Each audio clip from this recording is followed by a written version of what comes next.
Today we're at Phil Lisbon. Hi, I'm Ian. Nice to meet you. Great to meet you. How's it going?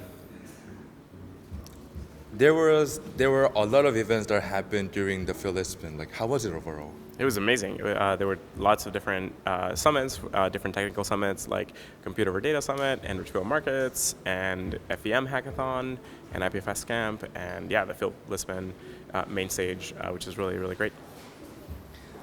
Since Phil Singapore, is there any changes or progress that have been done within the Filecoin ecosystem? Yeah, a ton of progress.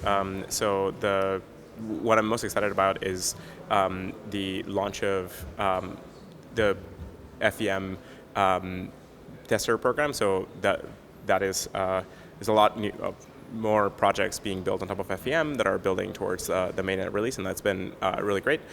Also, the release of Saturn, like the Saturn Sunrise program, just started, and I think launched like last week, and that is pretty exciting. It enables a lot of participants to be part of the first retrieval market. So that's great, and a ton of other progress across many different projects and communities and so on. So lots of launches across the community. There's so much going on that it's hard to keep track. Then can you tell us about the future goals or future plans?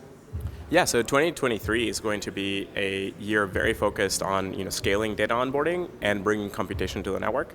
So scaling data onboarding will happen through a lot of programs focused on enterprise storage and helping bring communities with massive scale data sets onto the network.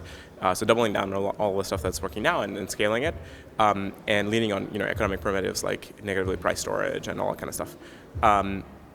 And then in terms of the computation, once the FEM launches, we can have a lot of compute over data networks like Bacalao and others to be able to kind of run computation on top of the data being stored on Filecoin, and that's going to be a huge part of next year. And also getting retrieval down to sub-second for all of the data on Filecoin. That's it for today. Thank you for the interview. Great, thanks so much, and great to see you. Take care. Today we are at Filecoin Lisbon. Hi, I'm Stella. Nice meeting you. Nice meeting you too. My name is Molly McKinley. I lead the PL Andres team, which works on IPFS Filecoin Lit P2P and is building the Filecoin virtual machine.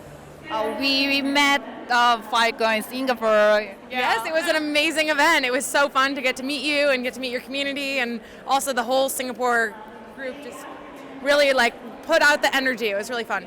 So how do you feel about this event? I'm loving it. I mean, it's great. It's so wonderful to be here in Lisbon on Halloween, getting to celebrate all that Filecoin has accomplished this past year. Filecoin's 2-year-old birthday, which is crazy to think about. It's a toddler now.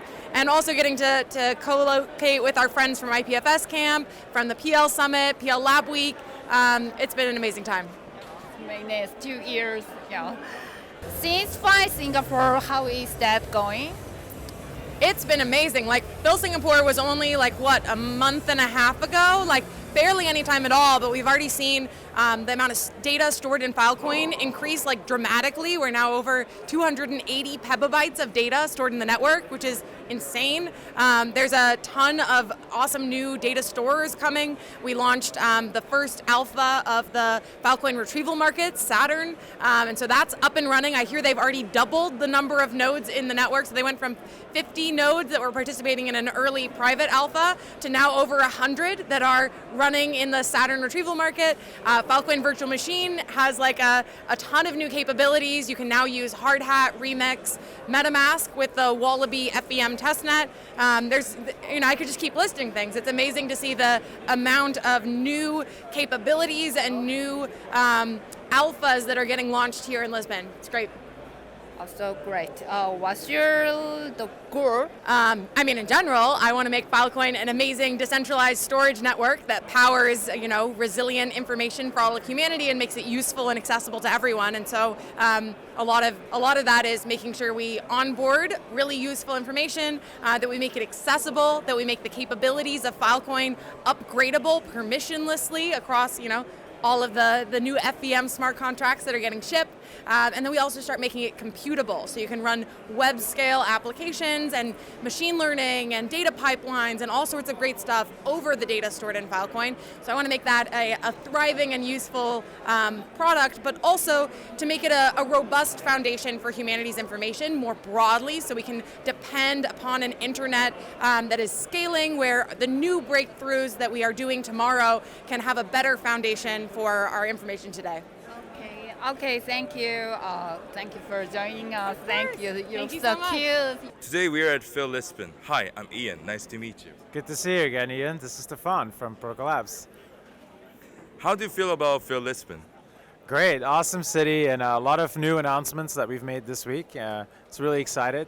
Last time we met was in Singapore, right? So I'm hoping to share a couple of things that we announced this week, because there's a lot of progress that we've made in the last month. Could you please introduce yourself briefly to our viewers? My name is Stefan Vervaat. I work for Protocol Labs, responsible for network growth. Network growth includes the storage provider ecosystem, Web 2 customers moving data to our network, and data programs such as Filecoin Plus, Evergreen, etc. Since Phil Singapore, is there any changes? Yeah, lots of changes. One, we internally have created a bigger team, so we've been hiring to support network growth as a focused area for Protocol Labs, and to help grow the Filecoin network.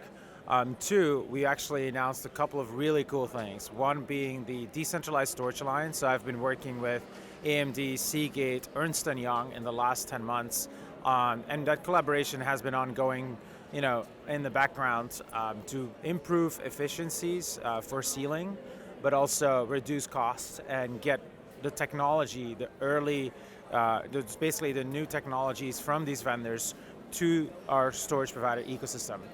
And so yesterday we announced officially the alliance. It's at dsalliance.io. You can have a look at it, and it's really a combination of Ernst & Young, AMD of course, Seagate, Protocol Labs, and Filecoin Foundation. And the goal there is to really align on not only innovation, really innovating new technologies for the ecosystem, but two, also enabling the Web 2 customers with best practices and how to take advantage of Filecoin, libp2p, and IPFS. That's why we're working with an Ernst & Young. We have plenty more of these large tier 1 Web 2 vendors coming to us right now after that announcement, because they're realizing that we're here to stay, right? And so we need to build more bridges, and this alliance is going to help us build that bridge between Web 2 and Web 3.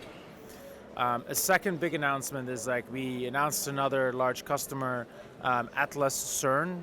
CERN is one of the largest hydrocollider institutions in the world, and they are now storing, or they're going to store 10 petabytes of data onto the Filecoin network.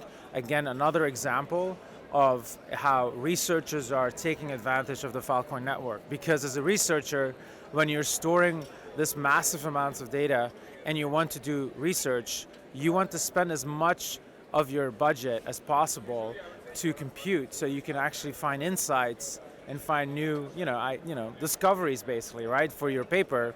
And so what Filecoin provides them with is this very cost-efficient and scalable architecture that allows them to offset some of those costs and spend more time on compute. So it's a perfect match. So great announcement again. We have University of Utah, we have UC Berkeley. We're seeing a trend globally, not only in the US, but also in Asia, where we see a ton of more research opportunities. And also now, media and entertainment, right? Movies, films, that are now we're seeing more applications showing up from Web 2 that really are struggling with storing actual data on traditional systems.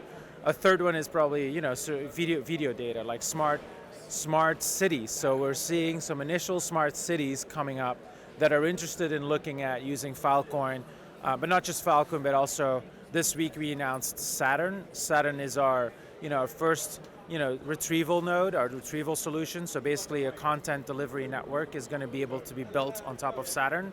So we're seeing a lot of interest there, because that completes the stack from not just storing, but eventually also be able to cache the data at the edge which is a perfect opportunity for IoT use cases in smart cities.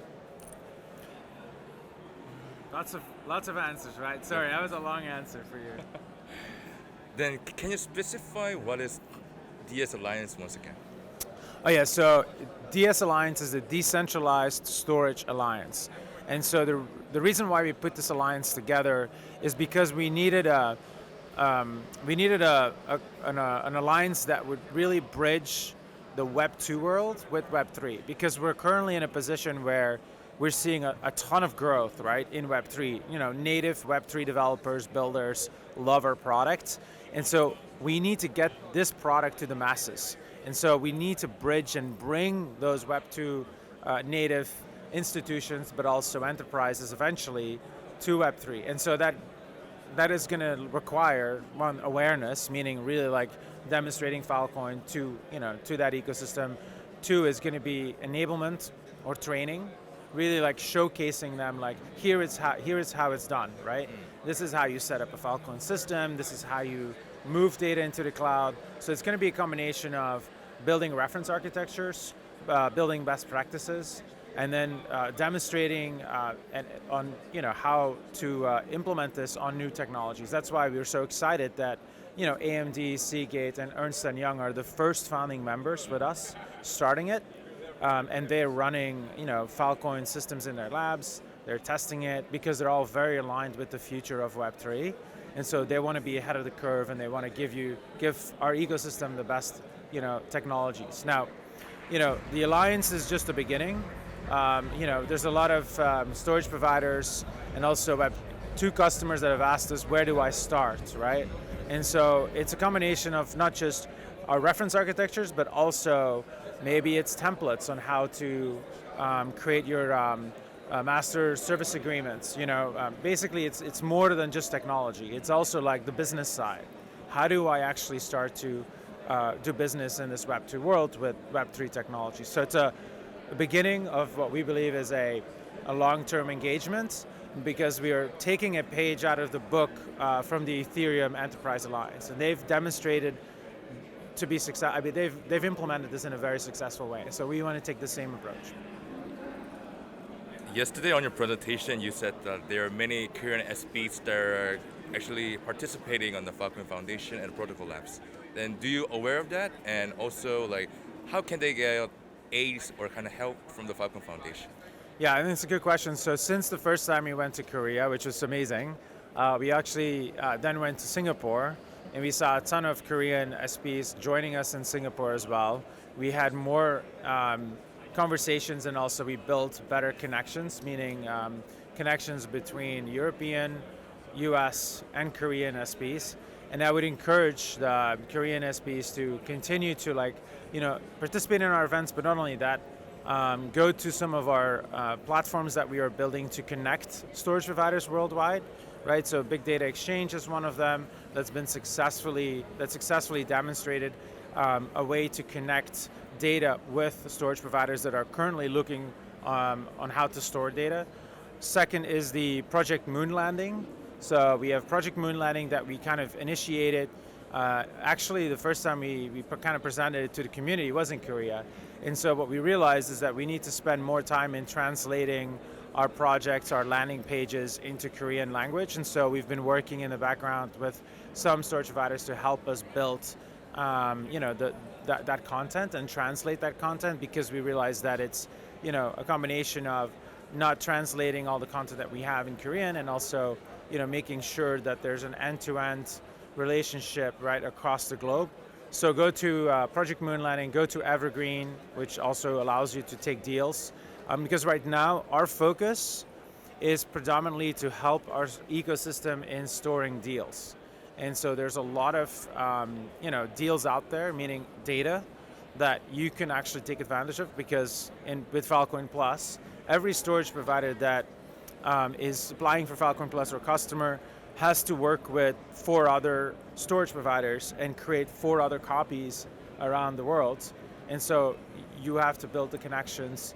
But you can do it in Korea, but you can also do it across the globe. And so we're seeing today a lot more data being replicated actually from Europe to Singapore to Korea.